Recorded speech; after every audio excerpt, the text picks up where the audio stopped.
जेवण तयार आहे ना? हो तयार आहे. तू फ्रेश हो, मी जेवण वाढते.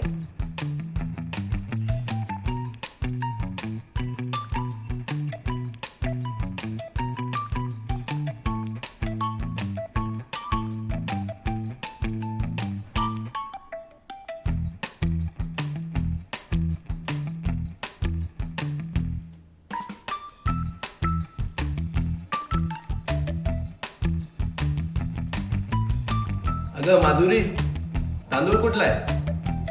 तुला काय करायचंय?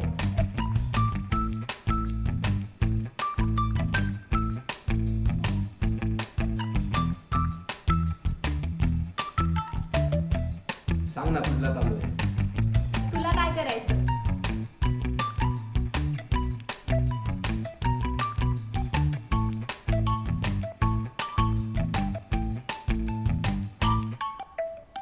तुला मी शेवटचं विचारतोय, कुठला तांदूळ होता? अरे तुला सांगितलं ना. हे बघ, तुला काय करायचंय? नवीन ब्रँड आलाय, तुझ्याच मित्राच्या किराणा दुकानातून आणलाय आणि तोच म्हणाला एकदा खाऊन तर बघा. तुला आवडला ना? हो, तुझ्यासाठी पण मी काहीतरी आणलंय. काय आणलंयस? चल, तुला काय करायचंय? अरे अरे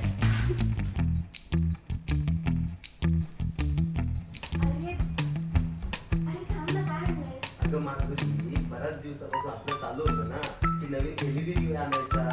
हो. तर तो आपण आणतोय. कोणता? तुला काय करायचं? सांग ना. मी आजच माझ्या मित्राच्या दुकानात बघितला, जर्मन टेक्नॉलॉजीचा. तुला सांगतो, भारतात बनलेला पहिला गुगल टीव्ही आहे बाय मेट्स. संपूर्ण खात्रीशीर आणि भरपूर फीचर असलेला.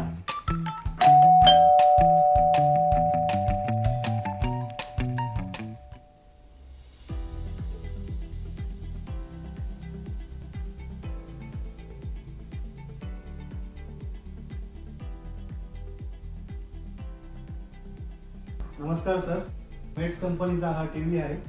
सध्या तर मेट्स कंपनी म्हणजे लोकांना तर माहीत नाही, पण ॲक्च्युली मेट्स टीव्ही हा गुगल टीव्ही आहे. स्मार्टमध्ये पहिले फक्त मोबाईलची स्क्रीन मिररिंग व्हायची, 2-4 ॲप्स असायचे, यूट्यूब, नेटफ्लिक्स, प्राईम व्हिडिओ, हेच ॲप चालायचे, त्याला बोलायचे स्मार्ट टीव्ही. त्याच्यानंतर आला अँड्रॉइड टीव्ही, जे आत्ता चालू आहे. तर अँड्रॉइड टीव्हीमध्ये आपल्याला मोबाईलची स्क्रीन पण होते, मिररिंग पण होते, 2-4 ॲप्स असतात, यूट्यूब, नेटफ्लिक्स, प्राईम व्हिडिओ, एवढे ॲप्स असतात ते टीव्हीमध्ये इनबिल्ट असतात. परत तुम्हाला पाहिजे ते ॲप तुम्ही स्टोअर करू शकता युझिंग गुगल प्ले स्टोअर. आता गुगल प्ले स्टोअर असल्यामुळे गुगल प्ले स्टोअर स्टोअर करण्यासाठी काय पाहिजे, तर ते स्टोरेज पाहिजे. तर ते स्टोरेज काय असतं, रॅम आणि रोम. रॅम रोम पाहिजे, तर प्रत्येक कोणत्याही टीव्हीमध्ये 1 GB किंवा 2 GB रॅम आणि 8 GB रोम असते. 8 GB रोम असते, त्याला बोलतात अँड्रॉइड टीव्ही. पण एक अँड्रॉइड टीव्ही मध्ये पण एक मर्यादा आहे आपल्याला ॲप स्टोअर करण्याची. ती ॲप स्टोरेज करण्याची क्षमता आहे 400, 500, 600 ॲप्स. त्याच्या व्यतिरिक्त आपण जास्त ॲप स्टोअर नाही करू शकत. पण तेच आता जो लेटेस्ट टीव्ही आलेला आहे मेट्सचा गुगल टीव्ही, त्याच्यात आपल्याला ॲप स्टोअर करण्याची क्षमता मोर दॅन 7000 म्हणजे 7000 पेक्षा जास्त ॲप स्टोअर होतात. अँड्रॉइड टीव्ही जेव्हा आपण गुगल असिस्टंट करतो, गुगल असिस्टंट रिमोटने होतो फक्त.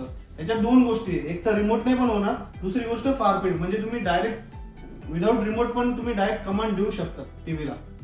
जर्मन कंपनीचा पहिला आयकेअर, भारतातला पहिला आयकेअर टीव्ही आहे. आयकेअर टीव्ही म्हणजे काय, तर आयकेअर टीव्ही मध्ये 3 प्रकार येतात, 3 पॉईंट्स येतात. एक येतो low blue light emission technology, एक येतो आय प्रोटेक्शन मोड आणि तिसरा येतो तुमचा फ्लिकर फ्री टेक्नॉलॉजी. आयकेअर टेक्नॉलॉजी मध्ये पहिला पॉईंट येतो low blue light. Low blue light मध्ये काय होतं, टीव्ही आपण कोणताही कलर टीव्ही जेव्हापासून बनतो ना, तो 3 कलर्सने बनतो. ते असतात RGB म्हणजे लाल, हिरवा आणि निळा. याच्यातले 3 कलर पैकी जो निळा कलर असतो तो आपल्या डोळ्यांसाठी सर्वात हार्मफुल म्हणजे घातक. तो कसा, की जेव्हा आपले पिक्चर बघतो आपण व्हाईट, त्याच्यातून जेव्हा बॅकग्राऊंडला जेवढे व्हाईट पिक्चरचे जे कलर्स येतात त्याच्यात निळ्या कलरचं प्रमाण जास्त असतं. निळ्या कलरचं प्रमाण आपल्या डोळ्यांसाठी चांगलं नाही.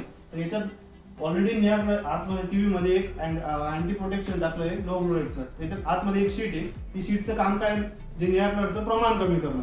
तर ते निळ्या कलरचं प्रमाण कमी करणे म्हणजे डोळ्यांना त्रास नाही होत. असे तुम्ही 8 ते 10 तास टीव्ही बघा, तुमच्या डोळ्यांना त्रास नाही होणार, अशी टेक्नॉलॉजी आहे त्याच्यात.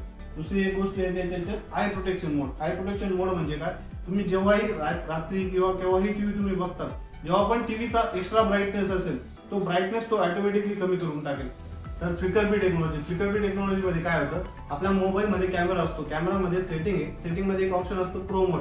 त्याच्यात जर तुम्ही आयओएस रेट सेट करा, तर त्याच्यात तुम्ही जर टीव्ही बघणार तर बरेचसे टीव्ही अशा फ्लिकर व्हायला लागतात, व्यवस्थित फ्लिकर होतात. तर हा टीव्ही फ्लिकर नाही होत, म्हणजे तुमच्या डोळ्यांसाठी खूप चांगलं गोष्ट आहे. तिसरी एक गोष्ट, सर्वात इम्पॉर्टंट गोष्ट त्याच्यात, हा टीव्ही मध्ये डस्ट नाही बसणार, कारण याची जी स्क्रीन आहे ही बाउंडलेस स्क्रीन 4.0 स्क्रीन आहे. तर याचं काम काय, याच्यात आतमध्ये जी पण तुमच्या धूळ माती जाते अदर टीव्हीज मध्ये याच्यात जाणार नाही, सर्वात इम्पॉर्टंट गोष्ट. आणि याच्यात सर्वात एक खासियत या रिमोट मध्ये, हा रिमोट अँटी बॅक्टेरियल आहे. याच्यात nano silver anti bacterial agent म्हणून कॅबिनेट टाकली. त्याचं काम काय आहे, याच्यात तुमचा हाताचा बॅक्टेरिया हा ऍक्सेप्ट नाही करणार. सर्वात इम्पॉर्टंट पॉईंट की हा सर्टिफाईड आहे. आणि सर्वात इम्पॉर्टंट गोष्ट, याच्यात एक बटन दिलेलं आहे, त्याच्यात तुम्ही कोणतेही नॉर्मल कोणत्याही टीव्ही मध्ये जर गेले तर नेटफ्लिक्स, प्राईम व्हिडिओ किंवा युट्यूब अजून 4ही बटन दिलेले असतात. पण तुम्हाला त्याच्या व्यतिरिक्त ऍप जर ऑन करायचं असेल तर तुम्हाला होम बटन मधूनच जावं लागतं. पण याच्यात सर्वात इम्पॉर्टंट गोष्ट आहे, एक डेली की म्हणून ऑप्शन दिलंय. त्याचं काम काय, तुमच्या हिशोबाने ती की तुम्ही कस्टमाइज करू शकता. तुम्हाला जर फॉर एक्झाम्पल हॉटस्टार पाहिजे तर तुम्ही एक वेळेस जर त्या कीवर हॉटस्टार सेट केलं तर तुमच्या हिशोबाने तुम्ही हॉटस्टार कस्टमाइज करू शकता त्याला. आणि जेव्हा पण तुमचा नेट ऑन असेल तेव्हा फक्त तुम्हाला ही की दाबायची, म्हणजे तुमचं ऑटोमॅटिकली तेच ऍप ओपन होणार. अरे हा टीव्ही तर आपल्या शेजारच्या बऱ्याच लोकांनी घेतलाय. तू माझ्या मनातली इच्छा पूर्ण केलीस. मलाही हा मेट्स टीव्हीच हवा होता. MATES, a German technology made in India, made for India.